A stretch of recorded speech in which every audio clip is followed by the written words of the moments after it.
บทสำหรับท่องธาตุกรรมฐานสี่นี้สำคัญเพราะจะต้องท่องมันให้จำจนมันขึ้นใจติดปากติดใจตลอดเวลาอย่าเผลอไผลสำคัญคือให้ใจยอมรับมันอย่างแท้จริงนอนหลับก็ท่องได้คือให้ใจท่องทุกสิ่งติดใจไม่ประวิงปากไม่ต้องท่องอะไรนอนหลับสบายบังให้ใจท่อง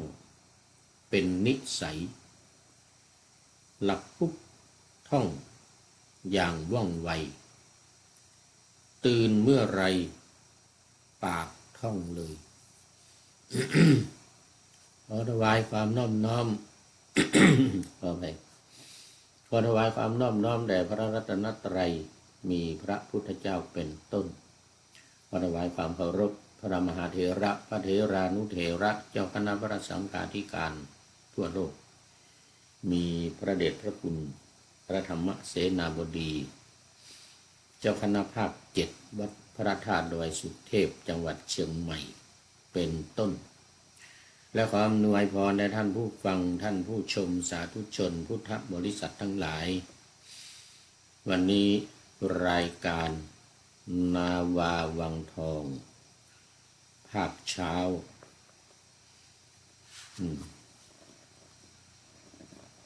เวลา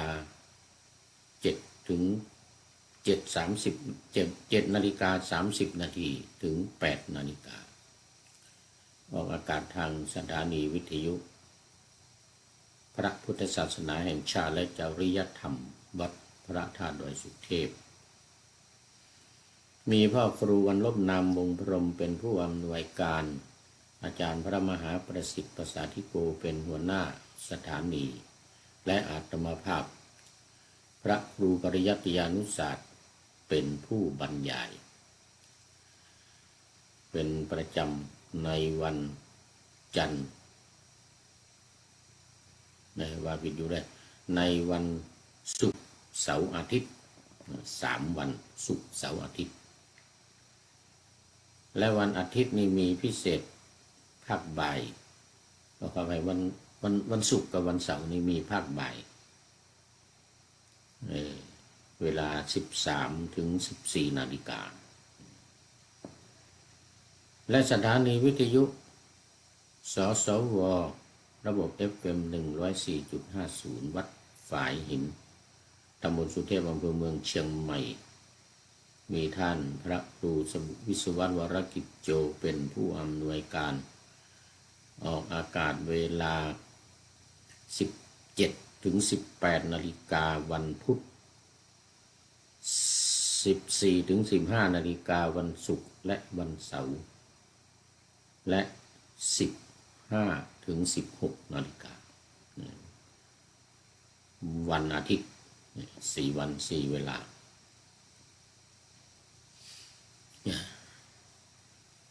สำหรับวันนี้ก็บันทึกเสียงล่วงหน้ามาจากวัดโพศูนย์ปฏิบัติธรรมวัดพระธาตุดอยสุเทพไอกุน่าทานลินเอสโตเนีย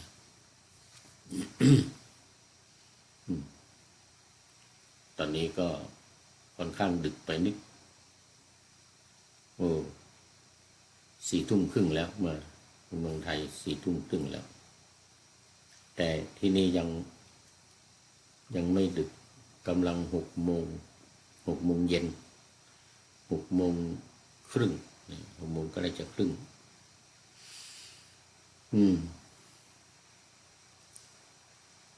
อันนี้ก็มาถึงตอนที่บทท่องธาตุกรรมฐานซึ่งเราว่ามาบ่อยๆในเรื่องของการท่อง ธาตุกรรมฐาน4 อย่างดินน้ำไฟลมเนี่ยนะมันจะมีบทท่องคราวนี้วันนี้จะได้เอาบทท่องมาว่าไม่ใช่เฉพาะว่าดินน้ำไฟลมอย่างเดียวนะมีรายละเอียดเกี่ยวกับว่าธาตุดินเนี่ยมีอะไรบ้างธาตุน้ำมีอะไรบ้างธาตุลมมีอะไรบ้างธาตุไฟมีอะไรบ้างเนี่ยก็เคยว่าไปบ้างเคยว่าไปบ้างเหมือนกันแต่ว่าไม่ได้ย้ำแล้วก็ไม่ได้ว่าทุกธาตุทุกบทวันนี้จะได้เอามาว่าเฉพาะบทธาตุกรรมฐานนี่แหละซึ่งมันเป็นสิ่งสำคัญเหมือนกับที่ปานาธรรมาสไว้ว่าบทสำหรับบทสำหรับท่องธาตุกรรมฐานนี้สำคัญเพราะจะต้องท่องมันให้จำจนมันขึ้นใจจำให้ติดใจขึ้นใจติดปากติดใจตลอดเวลาอย่าเผลอไผลสำคัญคือให้ใจยอมรับมันอย่างแท้จริงนอนหลับก็ท่องได้คือให้ใจท่องทุกสิ่ง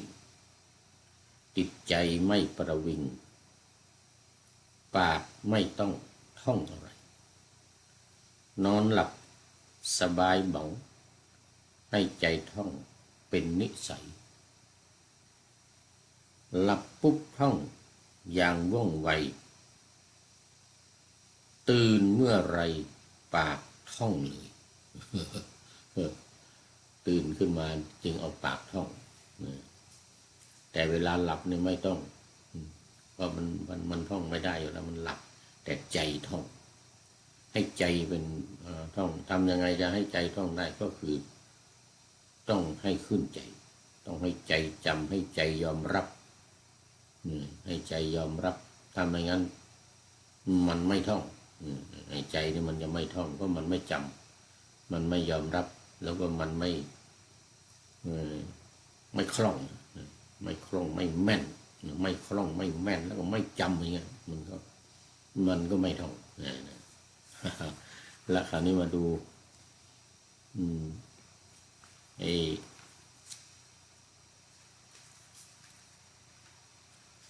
ใจบทนะบทท่องนี่นะบทท่องที่ว่านี่นะ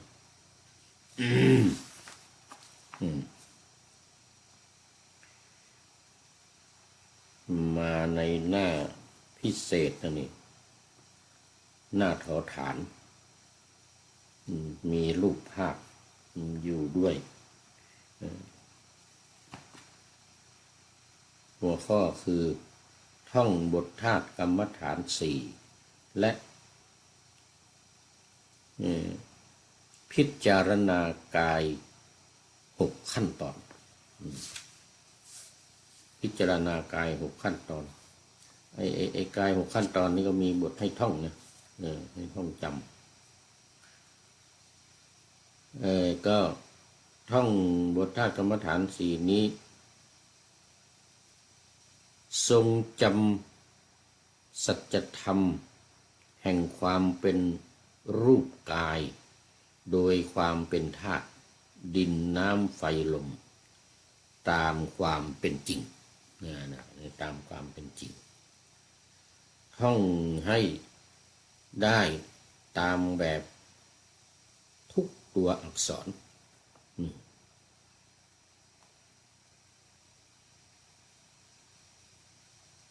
ทุกตัวอักษร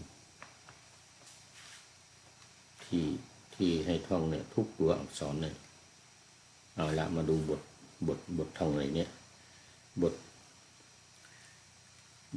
กรรมฐาน4นี่นะ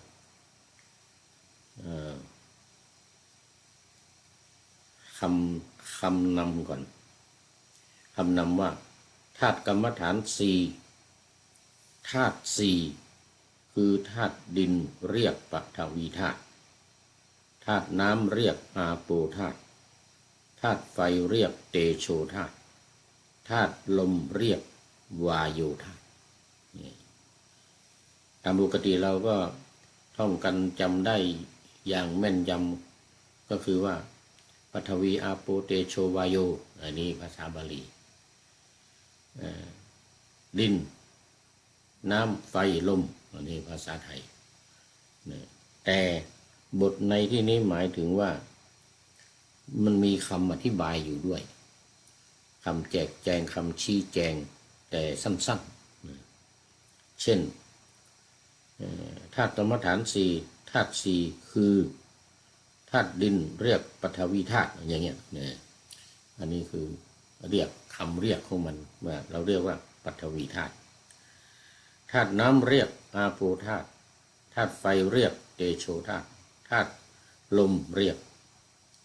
วาโยธาตุแต่คำว่าธาตุลมเรียกเนี่ยตรงนี้ก็ต้องท่องด้วยนะปกติเราท่องกันแค่ว่าอาโปเตโชวาโยใช่ไหมปฐวีอาโปเตโชวาโยแต่ในที่นี้ให้ท่องคำว่าธาตุน้ำเรียกอาโปธาตุเนี่ยนะอาโปเราได้แล้วก็ท่องคำว่าธาตุน้ำเรียก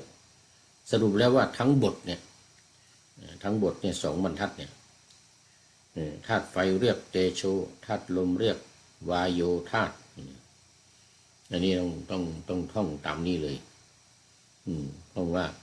ธาตุกรรมฐานสี่ธาตุสี่คือธาตุดินเรียกว่าปฐวีธาตุธาตุน้ำเรียกว่าอาโปธาตุธาตุไฟเรียกว่าเตโชธาตุธาตุลมเรียกว่าวาโยธาตุนี่ต้องอย่างนี้เลยให้จำให้ติดตาให้แม่นติดตาต้องใจติดใจเราให้ใจยอมรับด้วยว่าธาตุสี่เนี่ยสี่อย่างเนี่ยเป็นของมีอยู่ในร่างกายของเรานี้มาประชุมกันอยู่ในร่างกายของเรานี้เมื่อมาประชุมกันแล้วมารวมกันแล้วเรียกว่าร่างกายอย่างเงี้ยนะนี่ในท้ายนี้บอกไว้ว่าความกำหนดพิจารณากายนี้ให้เห็นว่าเป็นแต่เพียงธาตุสี่คือดินน้ำไฟลมประกอบรวมกันอยู่ไม่ใช่ตัวเราไม่ใช่ของเราเรียกว่าธาตุกรรมฐานตัวนี้ก็ต้องท่องนะตัวนี้ก็ต้องท่องบทแรกนี้มีสองบรรทัดต่อไปเป็นบทที่สองนี่คือหนึ่งของธาตุนะคือธาตุดินใจความว่าธาตุอันใดมีลักษณะแข็งแข็งนี่นะผมท่องอย่างนี้เลยธาตุอันใดมีลักษณะแข็งแข็งเราจะต้องรวมทั้งหมดหรือจะท่องเป็นวรรคไปให้จำเป็นอันไปก็ได้ธาตุอันใดมีลักษณะแข็งแข็งธาตุนั้นเป็นธาตุดินธาตุดินที่มีในกายนี้คือผมขนเล็บฟันหนังเนื้อเอ็นกระดูกเยื่อในกระดูกม้ามหัวใจตับพังผืดไตปอดไส้ใหญ่ไส้น้อยอาหารใหม่อาหารเก่านี่อันนี้ก็เป็นบทในหนังสือนี่เป็นบทที่สองนะคือธาตุดินที่แม้ว่าใครจะท่องได้แล้วว่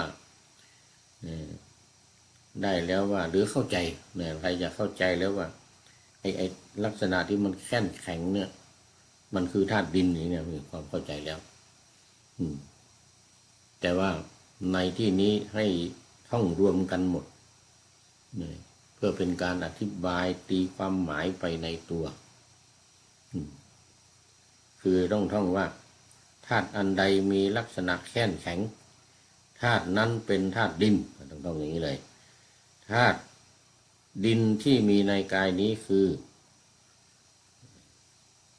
ผมขนเล็บฟันหนังเนื้อเอ็นกระดูก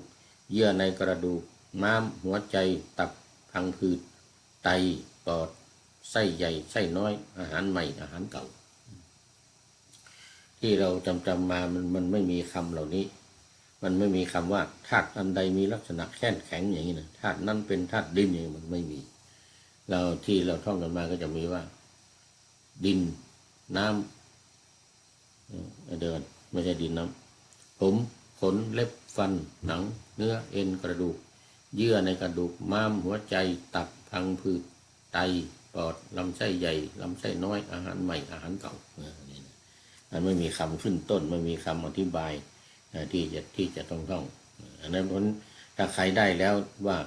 ผมขนเล็บฟันหนังเนื้อเอ็นกระดูกจนถึงกระดูกไส้ใหญ่ไส้น้อยจนถึงอาหารใหม่อาหารเก่าเนี่ยก็มาท่องคำอธิบายข้างหน้านี้เพิ่มเติมเข้ามาอีกก็พอเพราะนั้นมันจำได้แล้วไอ้ที่จะท่องเพิ่มเข้ามาก็คือว่าธาตุใดมีลักษณะแข็งแข็งธาตุนั้นเป็นธาตุดินธาตุดินที่มีในกายนี้คือไอ้ตรงนี้แหละที่มันเพิ่มเข้ามาที่มันเพิ่มเข้ามาโอ้สำหรับตัวนี้ FC ทั้งหลายคงหลับกันหมดแล้วหลับปุ๋ยกันหมดแล้วเนี่ยบทที่สองเนี่ยที่จะต้องเพิ่มเข้ามาก็คือหมายถึงว่าคนที่ท่องได้แล้วนะรวมทั้งภาษาบาลีด้วยเกสาภูมานะขาทันตาตะโจมังสังนหลูอัตถิมินชังวักกังหัทยังยะกนังกิโลมะกังปิหากังปัปภาสังอันตังอันตะคุนังอุทริยังกรีสังปิดตังเสมหังโอเดียวปิดตังเสมหังไม่ใช่แค่กรีสังจะได้สังอาหารเก่าอาหารใหม่กรีสังอาหารเก่ากรีดที่เราเรียกกันในที่เราเขียนกันว่ากรีดเนี่ยนะก็คือกรีสังนี่แหละกรีสังแปลว่าอาหารเก่าหมายถึงอุจจาระคือที่มันย่อยแล้วเนี่ยมันเป็นเศษมันเป็นเศษที่จะต้องขับไล่ออกมาเนี่ยอันนี้เรียกอุจจาระส่วนที่เป็นอุจจาระในตอนที่มันอยู่ในท้องเนี่ยเราไม่เรียกว่าอุจจาระเราเรียกว่าอาหารเก่าเก่าคือจะเรียกว่าอุจจาระก็ได้นี่บทที่สองต้องท่องเลยตั้งแต่ธาตุอันใดมีลักษณะแข็งแข็งธาตุอันนั้นเป็นธาตุดินทีนี้ว่าระหว่างแข็งกับแข็งเนี่ยมันมีแยกอีกนะอย่าให้ปนกันนะแข็งกับแข็งนี่มันต่างกันแข็งนี่มันคือมันยังไม่แข็งมันแข็งอยู่แต่ถ้าแข็งเนี่ยมันคืออย่างกระดูกเนี่ยนะกระดูกฟันหรือกระดูกตามลำตัวเราเนี่ยนะคราวนี้เรียกว่ามันแข็งส่วนแค่นั้นคืออย่างหนังเนี่ยอย่างเนื้ออย่างหนังเนี่ยเราจับอย่างนี้ได้ใช่ไหมเราจับนี้นะอันนี้มันแต่มันเราถามว่ามันแข็งไหมมันยังไม่แข็งมันยังนิ่มมันยังจับได้ถ้าแข็งเป๊ะแข็งปุ๊บคือกระดูกอย่างฟันนี่หรือเล็บเนี่ยเคาะดังก๊อกเลยเนี่ยฟันนี่เลาะเคาะนั่นก๊อกเลยอันนี้คือแข็งแต่แค่นเนี่ยมันคืออย่างเนื้อเนี่ยอย่างเนื้อเนี่ยอันนี้มันแค่นคือมันไม่เละไม่เป็นน้ำมันเป็นน้ำไหลเยิ้มมันไม่ใช่อย่างนั้นแต่มันแค่นมันแค่นก็คือว่ามันเนี่ยมันยังนิ่มอยู่เนี่ยคือมันก็เป็นลักษณะของแข็งนั่นแหละแต่ว่ามันยังไม่แข็งจริงมันยังนิ่มอยู่มันยังนิ่มอยู่อันนี้เรียกว่าแค่นเพราะฉะนั้นเวลาท่องเนี่ยต้องว่าทั้งแค่นหรือว่าทั้งแข็งนะธาตุอันใดมีลักษณะแค่นแข็งต้องว่าวักกันนิดหนึ่งธาตุนั้นเป็นธาตุดินธาตุดินที่มีในกายนี้คือตัวนี้ต้องท่องธาตุดินที่มีในกายนี้คืออะไรก็ว่าไปทีนี้แต่ว่าที่ท่องนี้ก็คือคำเสริมคำเติมคำอธิบายของมันเนี่ยธาตุนั้นเป็นธาตุดินเนี่ยมันเป็นการอธิบายธาตุดินที่มีในกายนี้คือท่องอย่างนี้เลยท่านใดสนใจอยากจะได้หนังสือหลักการชาวพุทธนี่ก็ติดต่อทีมงานของธรรมนาวาวังได้ติดต่อไปที่สำนักพระราชวังก็ได้จะมีแจกอยู่ตลอด มีแจกตลอดมีพิมพ์เพิ่มเติมตลอดไม่ต้องกลัว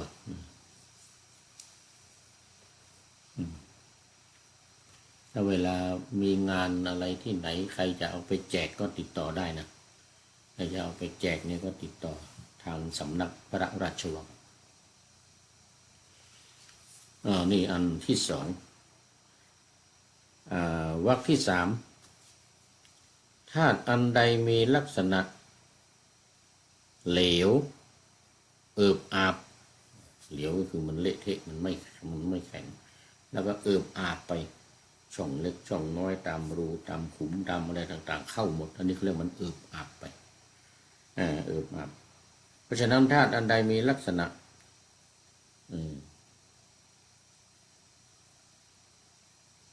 เอิบอาบเหลวอ่านยากตัวนี้เหลวแล้วก็เอิบอาบธาตุนั้นเป็นธาตุน้ำเหมือนเมื่อกี้ธาตุใดมีลักษณะแข็งแข็งนะธาตุนั้นเป็นธาตุดินอันนี้ถ้าเหลวแล้วก็เอิบอาบอันนี้ธาตุนั้นเป็นธาตุน้ำธาตุน้ำที่มีในกายนี้คือตัวนี้ต้องท่องนะธาตุน้ำคือที่มีในกายนี้คือส่วนต่อไปนั้นเราจำได้แล้วหรือใครยังไม่จำก็ต้องท่องนะผมเดี๋ยวไม่ใช่ผมมาได้น้ำดีน้ำเลือดดีสเลดน้ำสเลดไม่ใช่เลือดน้ำดีน้ำสเลดน้ำหนองน้ำเลือดน้ำ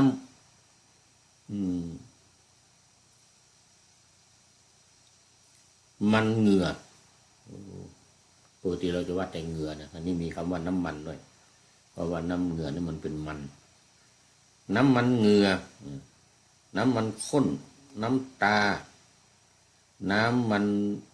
เปลวน้ำลายน้ำมูกน้ำไขข้อและน้ำปัสสาวะอันนี้ต้องท่องอย่างนี้เลยแต่สมัยก่อนเราท่องเป็นมูกนะเราจะท่องตั้งแต่ดีสเลดหนองเลือดเหงื่อมันข้นน้ำลายเปลวมันน้ำผึ้งน้ำเปลวมันน้ำมูกแล้วก็ไขข้อแล้วก็มูดไขข้อแล้วก็มูดในตัวสุดท้ายมูดคือน้ำปัสสาวะตัวสุดท้ายนี่คือน้ำปัสสาวะต้องท่องในบทที่สามต้องท่องตั้งแต่ธาตุอันใดมีลักษณะเหลวเอิบอาบไปจนถึงน้ำไขข้อน้ำปัสสาวะแล้วก็น้ำปัสสาวะต่อไปบทที่สามธาตุใดมีลักษณะร้อนธาตุนั้นเป็นธาตุไฟธาตุไฟที่มีในกายนี้คือไฟที่ทำกายให้อบอุ่นไฟที่ทำกายให้ทรุดโทรมไฟที่ทำกายให้กระวนกระวายก็คือเดือดเนื้อร้อนใจแล้วก็ไฟที่ย่อยอาหารหรือทำอาหารให้ย่อยทำอาหารให้ย่อย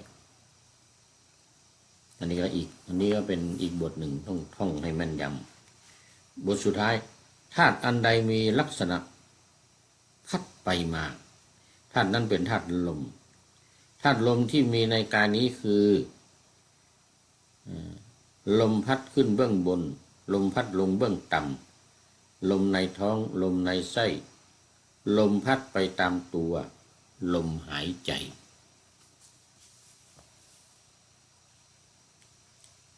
ลมหายใจธาตุอันใดมีลักษณะพัดไปมาธาตุนั้นเป็นธาตุลม